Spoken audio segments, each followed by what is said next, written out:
Now, KCAU 9 News starts with your forecast first. Hello and good evening, Siouxland. On this wonderful day, we started off on a chilly note, but then warmed into the 60s and 70s, right at 70 now in Sioux City. And as we look toward Norfolk, 73, a little cooler in O'Neill at 69. And in the east, a mix of upper 60s and lower 70s, so comfortable everywhere. Lots of sunshine here on the Woodhouse Chrysler Skycam from the KCAU 9 studio in Sioux City. The clouds that we do have will be dissipating as we go through the evening. So clear skies expected here at 8:63, and then light winds, dry air, and clear skies spells a chilly night. 51 degrees at 1 and down to 44 at 6. Cool nights but pleasant days will continue in the first half of our 7-day forecast. By the weekend, though, I'll be telling you about rain chances. KCAU 9 News starts right now. We are Siouxland proud. This is KCAU 9 News at 6. And good evening. Thanks for being with us tonight. I'm Tim Seaman.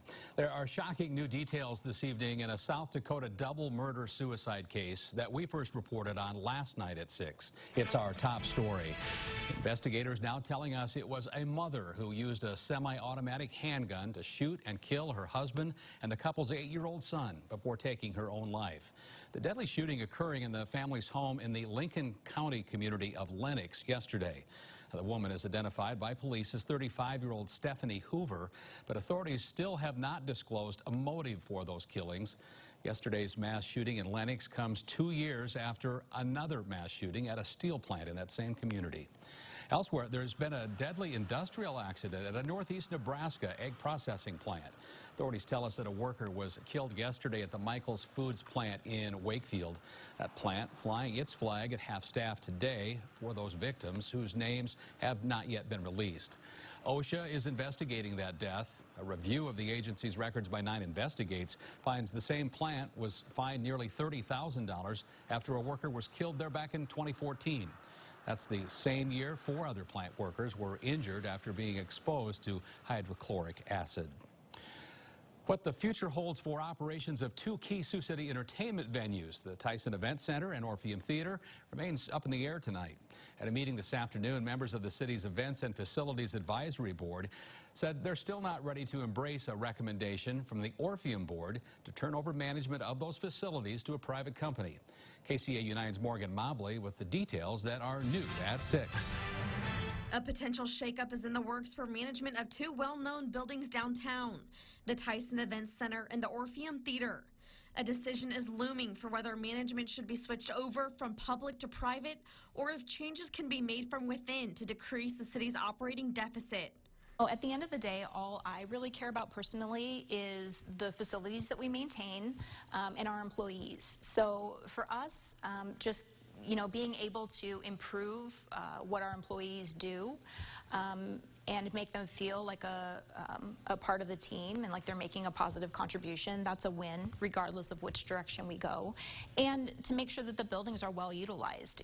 If the decision is made to switch over to private management, it will fall into the hands of Spectra, a move Orpheum board member David Bernstein has already voted in favor of. We really strongly feel 2 things. One is that the resources they have stop, of course, with Sioux City because we're an island in the way we're run, and with a private management company like Spectra, they would have the advantage of being able to tap into resources they don't have now. Some red flags are raising on if the city is prepared to make the best decision or if they're looking for an alternative to not lose as much money as they're losing today.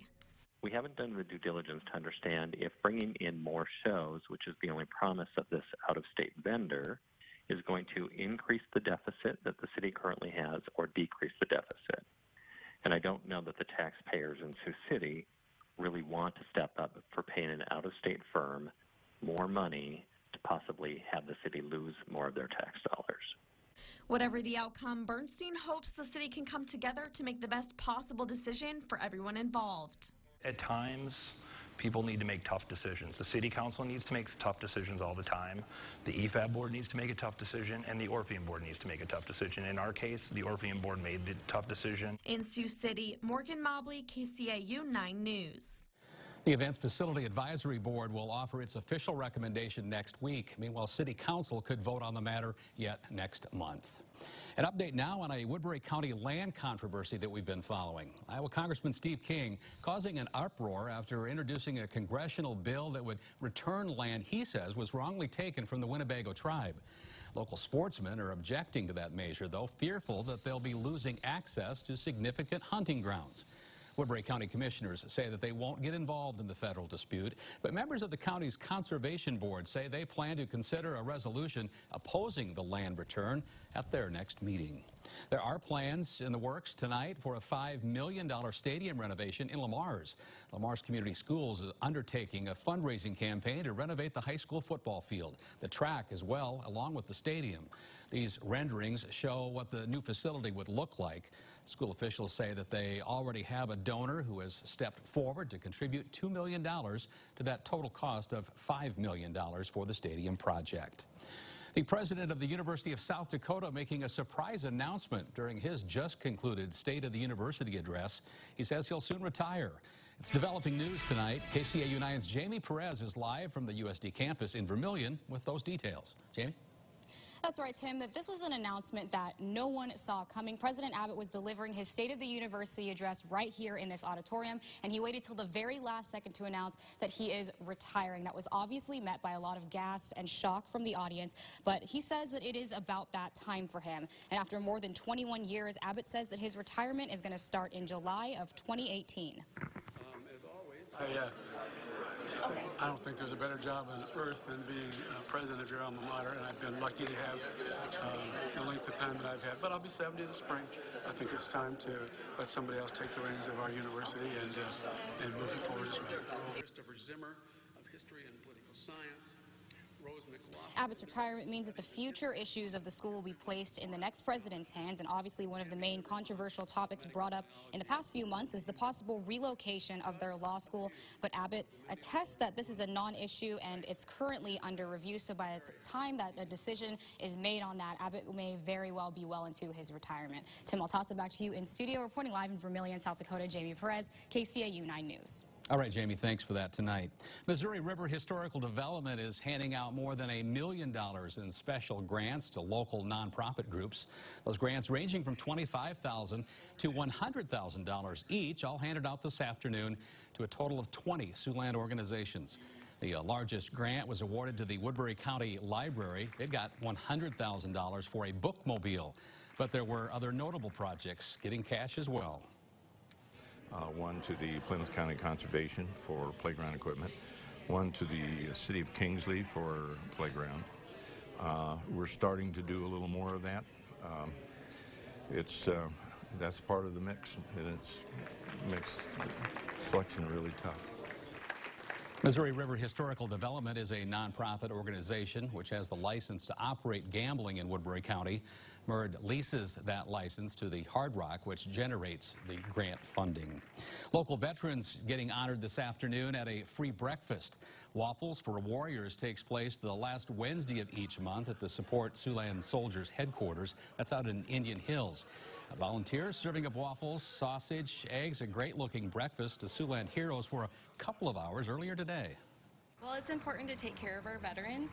You know, they've served and sacrificed for us, and so the least we can do is thank them for their service, invite them in, make some waffles and breakfast for them, and just see how they're doing. Waffles for Warriors is one of several big thank you events that the Support Siouxland Soldiers group holds for active duty military members as well as veterans throughout the year. Well, stay with us this evening. Earlier this month, we shared news of our growing KCAU 9 family. And tonight, we're Siouxland proud to make an introduction. Jenna Renstrom comes to us live from her home where she's now looking after 3 bundles of joy, some just bigger than others. That's right, Tim. This is the magic of TV because our house is a mess and you can't even tell, right? That's the best part. But yes, our family is growing. We have big brother Hunter and big sister Quinn. And who's this? Kennedy. This is Kennedy Faith, and she was on at 5 o'clock, and that was enough. She's exhausted. Look how conked out she is. Kennedy joined our family a little earlier than we were maybe hoping. She was born a month ago, and her due date is this Friday. So, but we've been doing really good. She's been a couple weeks in the NICU, but growing, right, Dad? Yeah, and this doesn't happen at nighttime. This is just a That's daytime thing. So, but she's getting used to sleeping, you know, and we're getting used to family of 3 kiddos now. Everybody who has more than 2 kids jokes about going from that man-to-man to zone defense. That is no joke, Tim. That is a real tough thing. Well, and I know your other children, and that's a good situation you've got going on right now. I know they generally like to run around and bounce off the furniture, so. Yes, this is also the magic of TV, because I don't think our house is not normally this calm at 6 o'clock. No, and we joked this is not regular life for us, but you know, this is a success when you have all 3 kids sitting in one place. Cooperating. Yeah. But we did want to take this chance too to say thank you to our KCAU family, of course, and all the viewers that we know have been praying for us during this time and just wishing us well. And she's just saying hi. But thanks so much, and we miss you guys and miss everybody watching at home. You as well. Best of health. Continue the progress, and we'll touch back again, all right? Thank you. Yep, you bet. Good to see the whole family having a nice, peaceful evening, Fred. Yes, it is, and the peaceful conditions will continue. Chilly, though, tonight, but the warm weather returns for the next few days. I'll tell you about the rain chances for the weekend and beyond next. You're watching KCAU 9 News with Tim Seaman, Jenna Renstrom, Chief Meteorologist Fred Hexum, and Sports Director Jordan Furby. This is KCAU 9 News at 6.